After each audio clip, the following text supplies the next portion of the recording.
저는 오늘 여러분과 함께 홍수를 만났을 때 이와 같은 제목으로 은혜를 나누고자 합니다. 여러분, 어떠한 사람이든지 일생을 살아가면서 시험과 환난의 홍수를 몇 번이고 당해보지 않은 사람은 한 사람도 없습니다. 저도 이 세상에 태어난 지 이제 만 45년밖에 안 되지만은 인생 절반을 살아가면서 생사를 가늠하는 무서운 홍수를 몇 번이고 당해본 것입니다. 여러분, 참으로 우리가 홍수를 당할 때 그 홍수가 우리를 완전히 음모라고 파멸시켜버릴 수 있습니다. 그러나 이 홍수를 당할 때 우리가 올바른 마음의 자세를 가지면 이 홍수가 더 낫고 위대한 삶을 가져오는 재료도 될 수 있는 것입니다. 그러므로 누구나 피할 수 없는 인생 일생을 살면서 당하는 시험과 환난의 홍수를 우리는 오늘 하나님께서 가르쳐주는 진리의 말씀을 통해서 이 홍수의 때가 우리의 인생에 크나큰 축복의 재료로 변할 수 있게 되도록 오늘 우리 신앙의 법칙을 배우십시다. 그럼 어떻게 해서 우리는 운명을 변화시키는 그러한 삶의 태도를 가지고 홍수를 대할 수 있을까요? 첫째로 오늘 시편에 있는 이 말씀 가운데 홍수 때 여호와께서 홍수 위에 자정하시며 여호와께서 왕으로 자정하시도다. 이 말씀 속에는 이미 심장한 하나님의 가르침이 있는 것입니다. 여호와께서 홍수 위에 자정하시며, 이 말씀은 하나님께서 어떻게 홍수가 우리에게 다가와도 그 홍수 위에 하나님이 앉아서 홍수를 다스린다는 것입니다. 하나님의 허락 없이 주를 사랑하는 여러분에게 홍수가 다가올 수 없습니다. 성경은 말하기를 너희 머리털 하나라도 하나님께서 세심받았다고 말했고 참새 한 마리라도 하나님 허락 없이는 땅에 떨어지지 않는다고 말씀하는 것입니다. 그러므로 우리에게 다가오는 시험과 환난의 홍수 위에 여호와께서 자정하고 있기 때문에 하나님 아버지의 허락 없이 어떠한 시험과 환난도 우리의 생애 속에 다가올 수 없다는 것을 우리가 알아야 되는 것입니다. 이러므로 주님께서 홍수를 우리에게 보내실 때는 이유가 있습니다. 여러분, 진실로 홍수가 얼마나 무서운지 압니까? 사람들은 불이 무섭냐 홍수가 무섭냐 이라면 어떠한 사람들은 불이 무섭다고 하는 사람이 있습니다. 그러나 그것은 잘못된 생각입니다. 불은 불타고 나면은 불탄 숟가락이라도 하나 남습니다. 그러나 홍수가 휘몰아쳐 가버린 데는 주춧돌 하나도 남지 않고 숟갈 하나도 남지 않습니다. 그냥 하나도 없이 다 휘몰아쳐 가버리고 마는 것입니다. 이와 같은 홍수가, 시험과 환난이 우리에게 따라와서 휩쓸어가는 이유는 어딘지 압니까? 이것은 우리의 생활에 우리가 혹은 집이나 명예나 권세나 청춘이나 세상 쾌락이나 부귀영화나 이런 것을 지어놓고 그곳에 정을 들여가지고서 그것을 위해서 살려고 할 때 하나님께서는 이와 같은 것이 순식간에 사라지고 말 것을 아시기 때문에 주님이 부르시고 택한 백성은 그 속에 영원한 집을 짓고 살겠다고 앉지 못하게 하기 위해서 시험과 환난의 홍수를 보내서 이것을 거두어 가버리고 마는 것입니다. 너희 모든 인생은 무엇이냐? 잠시 있다 사라지는 악년이라. 모든 인생은 풀과 같고 그 영화는 풀의 꽃과 같다. 풀은 시들고 꽃은 떨어지나 여호와의 말씀은 세세토록 있도다. 여러분, 장차 다가올 그 영광은 오늘 세상에 어떤 부귀영화라도 좋게 비교할 수 없는데 그 영광을 중심으로 살지 않고 세상의 부귀영화 공명을 중심으로 살고 있는 하나님의 택한 백성이시면 하나님께서 그 사람의 잘못된 신앙을 고쳐주기 위해서 시험과 환난의 홍수를 보내서 이 모든 것을 확 썰어가버리고 마는 것입니다. 하나도 없이 다 썰어가고 빈손 들게 되면 우리가 누구를 찾습니까? 그 위에 앉아서 하나님을 찾게 되는 것입니다.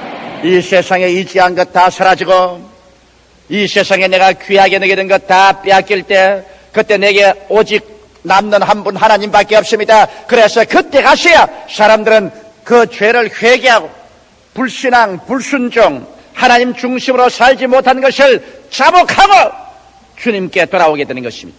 아마 오늘 여기 앉은 여러분, 제가 한 사람 한 사람 개인 사정은 모르겠거니와 그러나 이 자리에 앉아서 여러분께서 예배 보는 사람 중에 크고 작은 홍수가 여러분의 생에 인간으로 의지하는 것 쓸어가고 난 다음에 그때야 깨닫고 하나님밖에 없다고 생각하고 주께 회개하고 나온 사람이 대다수일 것으로 나는 알고 있습니다. 이렇기 때문에 홍수는 우리의 생활에 필요합니다.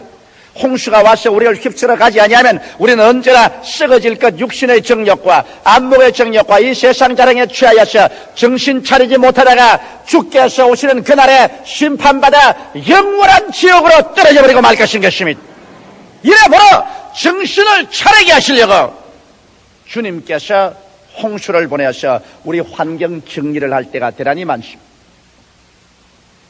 그뿐 아니라 여러분, 여호와께서 홍수 때 홍수 위에 자정하셨다는 것은 참 재미있는 표현입니다. 왜냐하면 홍수라는 것은 가만히 고여있는 물이 아닙니다. 호수의 물은 가만히 고여 있습니다. 우물물도 가만히 고여 있습니다. 그러나 홍수는 우렁차게 무서운 속도로 흘러갑니다. 여호와께서 홍수 위에 앉아 있으면 홍수가 무서운 속도로 흘러가기 때문에 하나님도 그 홍수를 타고 같이 올 수밖에 없습니다. 그래서 홍수는 다른 것이 아니라 여호와께서 타고 오는 수레가 되시는 것입니다.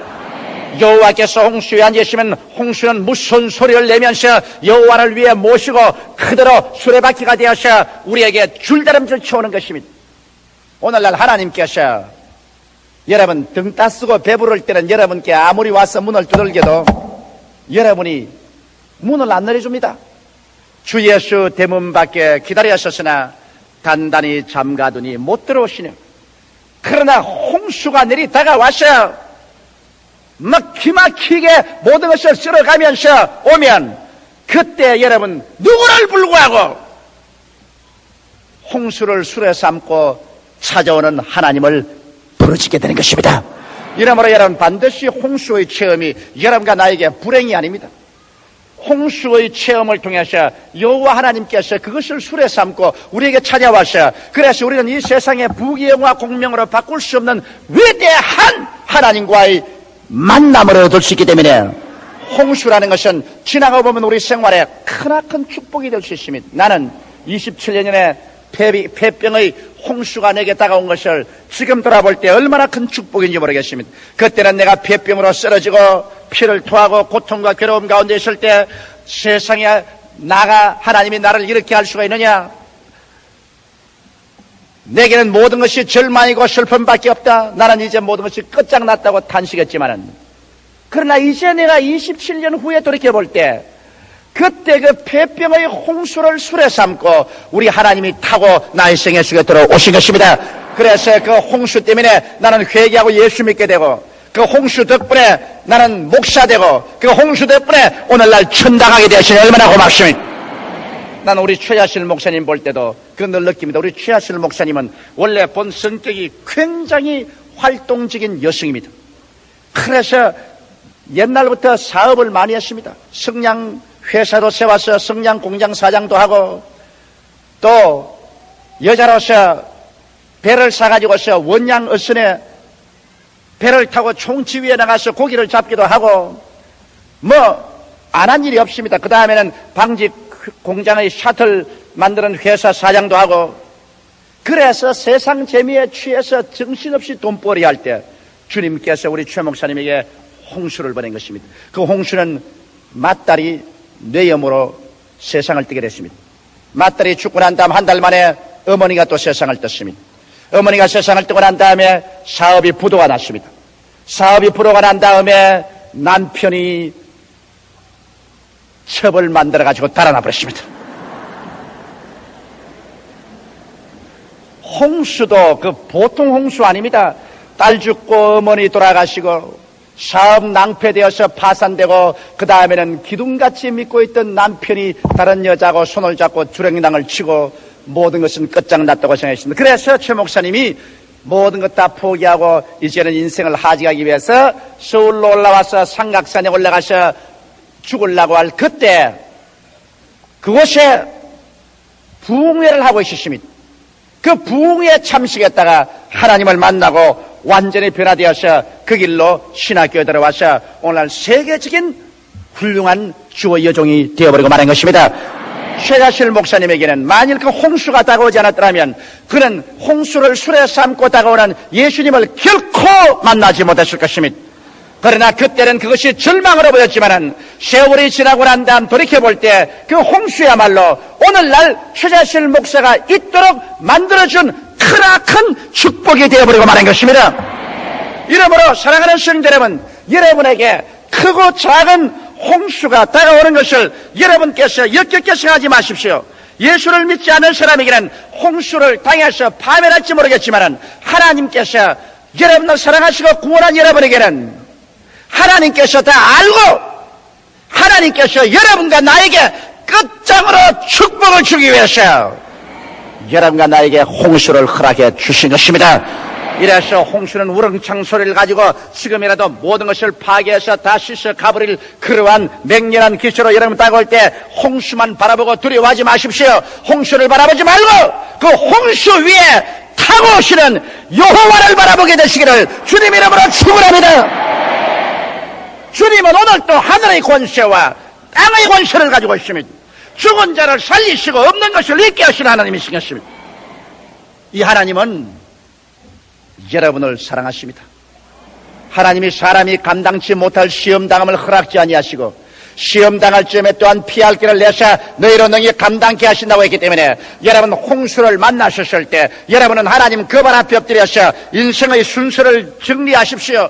내가 하나님보다 나를 더 사랑했느냐, 하나님보다 남편을, 아내를, 자식을, 세상 쾌락을 더 사랑했느냐, 그렇다면 이것은 다 홍수에 떠내려가야 된다는 것입니다. 그래서 홍수가 올 때 하나님 앞에 엎드려서 그 나라와 그 의를 먼저 구하는 이러한 생활의 순서를 정하고 그 다음 홍수가 올 때 홍수를 타고 오는 하나님 앞에 엎드려서 하나님을 만나고 하나님을 여러분 생애 속에 모셔드릴 때 하나님은 여러분의 인생을 새로운 방향으로 이끌어주기 하는 것입니다.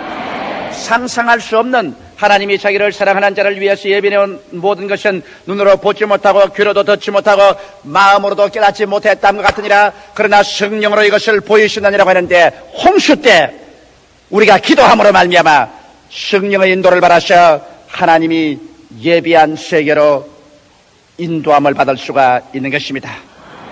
둘째로 성경이 말하기를 여호와께서 왕으로 좌정하셨다고 했습니다. 여러분 홍수 위에 여호와께서는 떠내려온 것이 아니라 왕으로 좌정했던 것입니다. 왕이라는 것은 여러분 다스리는 분이 왕이지 왕은 지배를 받지 않습니다. 여호와께서 홍수 위에 앉아계시다는 것은 여호와께서 홍수를 다스리는 왕이신 것입니다. 이러므로 여러분 여호와를 우리가 올바르게 알면 우리가 두려워할 필요 없는 것은 여호와는 좋은 평화할 때만 왕이 아니라 천지가 뒤엎어지는 홍수가 다가올 때도 홍수 위에 왕으로 앉으신다. 이러므로 여호와께서는 홍수도 정부하고 다스린다는 것입니다. 여러분의 생활 속에 또한 시험과 환란이 다가와도 하나님은 그것을 능히 다스리고도 남음이 있는 왕이 되신다는 것을 알아야 되는 것입니다.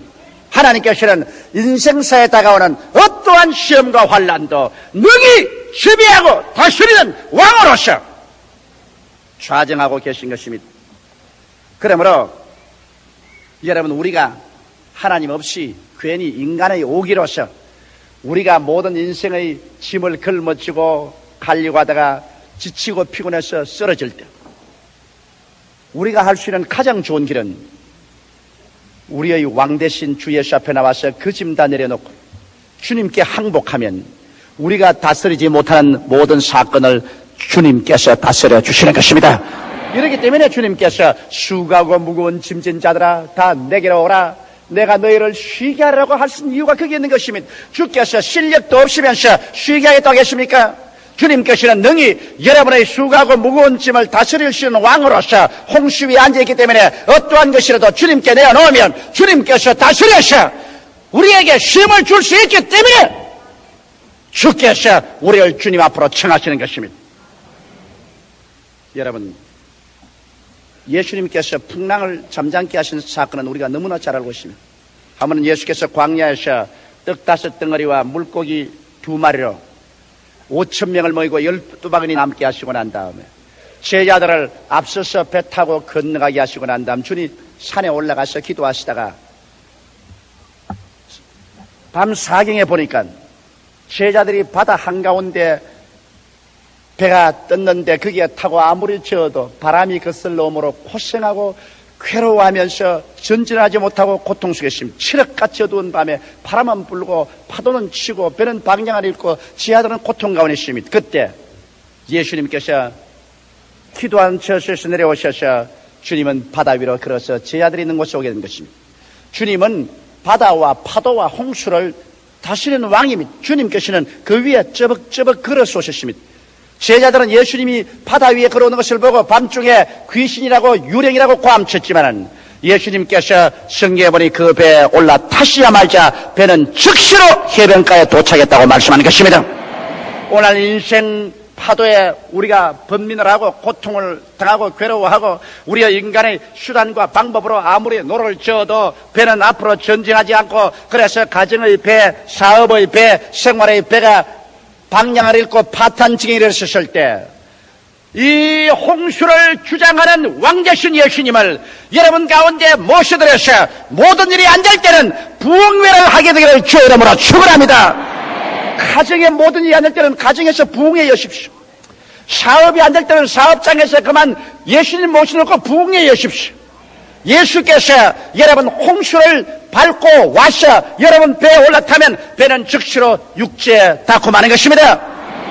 성경에 보면 예수님께서 또다시 바다와 파도를 꾸짖어 잠잠케 하신 적이 있습니다. 제자들과 함께 배를 타고 그라사인 지방으로 건너갈 때 예수님은 배에서 주무시고 계시는데 배가 바다 한가운데 가자 갑자기 먹장 구름이 하늘을 덮고 저 헬몬산에서 불어오는 바람이 거세게 불어오며 바다 파도가 그냥 하늘로 치게 오기 시작했습니다.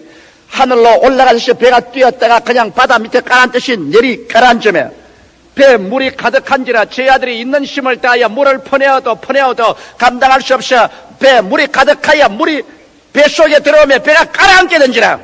그때야 제자들이 예수께서 왕되신 예수께서 배에 계신 것을 알고 제자들을 깨워 이르겠습니다. 주여 주여 우리의 죽게 된 것을 돌아보지 아니하시나이까.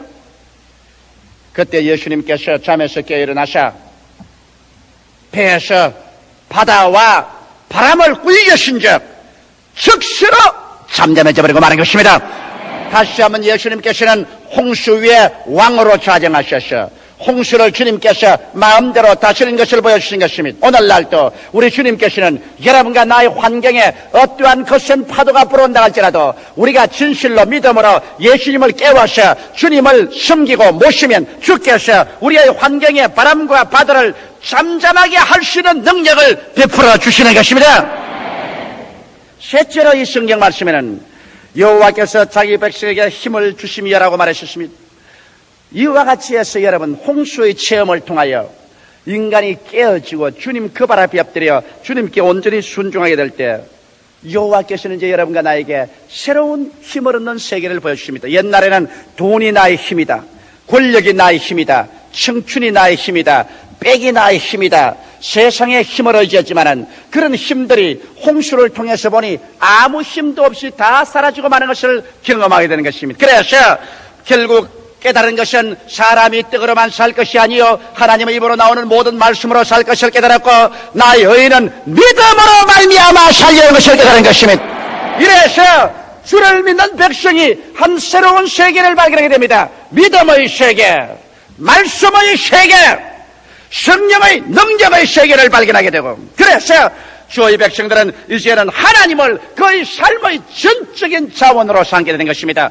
하나님을 나의 돈이요, 나의 집이요, 나의 명예요, 나의 권세요, 나의 청춘이요, 하나님을 모든 것 중에 모든 것으로 나의 삶의 근원적인 자원으로 삼게 될 때 하나님께서는 믿음과 말씀과 성령을 통하여 우리가 전에 상상할 수 없는 영적인 힘, 육신적인 힘, 생활의 힘을 주시기 시작하는 것입니다.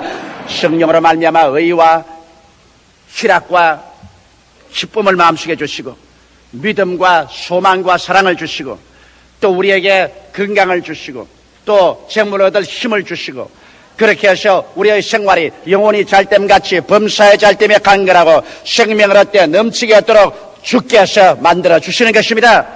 이러므로 오늘날 주의 백성들이 이제는 자기의 힘의 근원이 하나님께 있는 것을 알고 난 다음에는 이제는 모든 생활에 하나님의 기적을 기대하고 살게 되는 것입니다. 하나님께서 나의 생명의 근원이 되시고 나의 힘의 근원이 되기 때문에 하나님만 바라보고 하나님을 의지하고 그 다음에는 우리가 심고 거두는 법칙을 쓰게 되는 것입니다. 하나님께 우리가 먼저 드리고 난 다음에 그러고 난 다음 하나님께서 우리의 생활 가운데 기적을 베풀어 줄 것을 믿게 되는 것입니다. 예수님께서 모든 기적의 근원이시지만은 떡 5덩어리와 물고기 2마리를 먼저 예수님의 손에 심어 놓아요. 그 다음 그 결과로 위대한 기적이 나타나셔 5,000명 남자를 먹이고도 12방울이 남게 한 것입니다. 이것이 오늘날 여러분 하나님께서 주의 백성들에게 주는 새로운 축복의 법칙이요 새로운 힘의 법칙인 것입니다. 여러분 학교에 가서 수학을 공부한 사람은 곱셈을 알지요. 100 곱하기 0은 무엇입니까? 예? 0이지요. 1000 곱하기 0은 무엇입니까? 0이지요. 그럼 100만 곱하기 0은 뭡니까? 0이지요. 하나님의 능력이 1000이고 만이고 100만이 되어도 여러분이 기도할 때 0으로 곱해놓으면 아무리 해도 0으로 나옵니다. 심고 거두는 법칙이 그것인 것입니다. 하나님이 전능해도 거기에다가 0을 곱해놓고 난 다음 주여 주시옵소서 믿습니다. 1에 곱하기 0 주시옵소서. 그럼 하나님이 오냐 여기 있다 받아라 제 공이다. 그건 뭐 100을 곱해도 0을 곱하면 0이고 1000을 곱해도 0을 곱하면 0이고 1억에다가 0을 곱해도 역시 0으로 나옵니다. 이러기 때문에 심고 거두는 법칙을 알아야 됩니다. 하나님의 능력이 전지전능해도 우리가 아무것도 안 심어놓으면 0으로 나오는 것입니다. 여러분 문전옥답을 가지고 있어도 문전옥답에 씨앗을 뿌려놓지 않고 난 다음에 여러분 믿습니다. 오곡백과가 무르익을 줄 믿습니다. 믿습니다. 하나님께 내려보고 잘 믿었다. 공이다. 가을에 거둘 것이 하나도 없는 것입니다. 이러므로 여러분 우리 가장 중요한 것은 왜 하나님이 전지전능하신데 내게는 응답을 안 주십니까? 내게는 힘을 안 주십니까? 그런 말을 하지 말입니다. 하나님이 전지전능하시지만 거기에다가 여러분이 곱해야 되는 것입니다. 공을 꼽아지 말고 하나라도 곱해야 되는 것입니다. 그러므로 성경에 주라! 그래야하면 돌려줄 것이니 곧 후에 되어 눌러 흔들어 넘치게 해서 안겨 주라고 말하는 것입니다. 이제 우리가 기도할 때 몸을 드려야 되고 시간 드려야 되고 물질을 드려야 되고 그래서 하나님께 무엇을 내놓아요. 하나님의 능력에 곱하기를 하면은 그것이 30배, 60배, 100배로 되어서 나오게 되는 것입니다. 이러므로 여러분 전능하신 하나님이 우리의 힘의 근원이 되고 하나님이 우리에게 힘을 주시기를 원하고 있기 때문에 그곳에 여러분이 있는 것을 내놓아서 곱하고 난 다음에 기적이 일어날 것을 기대하십시오. 반드시 하나님은 위대한 열매를 맺어서 여러분에게 주수하게 해서 주의 백성들에게 힘을 주시게 되는 것입니다. 할렐루야. 넷째, 이 성경을 말하기를 여호와께서 자기 백성에게 힘을 주시며 여호와께서 평강을 주시려다가 말한 것입니다. 하나님이 전국적으로 여러분 우리에게 주시기를 원하는 것은 마음의 평강입니다. 예수님은 평화의 왕이십니다. 예수님이 계신 곳에는 어떠한 환난도 있을 수가 없습니다. 하나님이 결국 우리에게 원하는 것은 금세 내 마음속의 평화, 우리 가정의 평화, 우리의 생활의 평화, 그러고 난 다음 전국적으로 죽음을 격파하고 영원한 천국의 평화를 우리에게 주시기를 원하시는 것입니다. 이 세상에 여러분 축복 중에 가장 큰 축복이 뭔지 압니까? 마음의 평안인 것입니다. 아무리 부귀영화 공명이 많아도 잠자리에 들어갈 때 마음의 불안과 초조로 발을 움츠리고 여러분 자보십시오. 그 사람의 행복은 없는 것입니다. 이 세상에 행복의 가장 근원적인 것이 마음의 평화입니다. 빚을 태산같이 걸머쥐고 평안이 없으면 그 얼마나 불행한 사람입니까? 재산을 태산처럼 쌓아놓고 난 다음에도 마음에 평화가 없으면 그것이 무슨 소용이 있습니까? 오늘날 행복의 가장 기반, 내가 보리밭 산나물을 먹어도 마음에 평안하고, 내가 가만히 떼기를 깔고 자도 마음이 편안해야 됩니다. 편안하면 그 사람 속에 그 평안을 통해서 행복이 다가옵니다. 그런데 이 평화는 돈을 주고도 살 수 없습니다. 인간의 학문이나 인간의 수양과 노력으로도 살 수 없습니다. 이 평화는 평화의 왕 예수께서 오셔서 여러분을 점령하게 되면 동남풍이 불고 서북풍이 불어도 여러분은 평안한 것입니다. 할렐루야! 이러므로 성경은 말하기를 여호와께서 자기 백성에게 평강을 주시며 평강의 복을 주시리로다. 이래서 죄를 용서하고 병을 치료하시며 마귀를 내어 쫓고 절망을 소망으로 변화시키는 하나님께서는 여러분과 내 마음속에 금세 평안을 주시고, 그리고 또 내세 영원한 천국에 평안을 주셔서 진실로 여러분과 내게 선을 베풀기를 원하시는 것입니다. 오늘날 폭풍우를 안 만날 사람 누가 있습니까? 홍수를 안 만날 사람 누가 있습니까? 그러나 하나님을 올바르게 알고 올바른 신앙의 태도를 가지고 홍수를 만나면 홍수는 종국적으로 하나님 손에서 여러분이 도저히 상상할 수 없는 큰 축복이 되어서 돌아오게 되는 것입니다. 이러므로 좋은 것은 좋아서 좋고 좋지 않은 것은 하나님께서 좋게 만들어 줄 것이니 좋은 것입니다. 이래서 우리는 항상 기뻐하라, 쉬지 말고 기도하라, 범사에 감사하라. 기뻐하고 기도하고 감사하는 생활을 살면서 날이 맑을 때도 비바람이 불 때도 잠잠할 때도 홍수 때도 우리는 믿음, 소망, 사랑을 가지고 앞으로 승리적인 전진의 삶을 살아갈 수 있는 것입니다. 다 같이 고개숙여 기도드리겠습니다. 살아계신 우리 하나님 아버지, 여기 고개를 숙인 주의 백성들은 한두 번 이상 모두 다 홍수를 통해서 온 사람들입니다. 홍수를 통함으로 말미암아 깨어지고 하나님 앞에 나오게 되었고, 홍수를 통해서 하나님을 만나게 된 사람들, 아버지 하나님이시여, 예수 그리스도께서 왕으로 들어오자 홍수를 다스리시고 잠잠하게 해주시며 이 홍수를 통해서 하나님을 발견하고 믿고 나오는 사람들에게 힘을 주시고 평강을 주시고, 그래서 오히려 내가 고난당한 것이 내게 유익이라, 내가 고난당하지 않을 때는 여호와의 율법을 지키지 아니하는데 고난당한 이후로는 하나님의 법을 지킨다고 말한 시편 기자처럼 고난이 우리로 하나님 백성이 되게 하고 참되고 신실한 신앙인이 되게 만들어 주신 것을 감사하옵나이다. 오 하나님 아버지, 그러기 때문에 우리 주 예수 안에 있으면 하나님을 사랑하는 자, 곧 그 뜻대로 부르심을 입은 자들에게는 모든 것이 합력하여 선을 이루게 됨을 감사하옵나이다. 여호와 하나님이여 영광 받아 주시옵소서.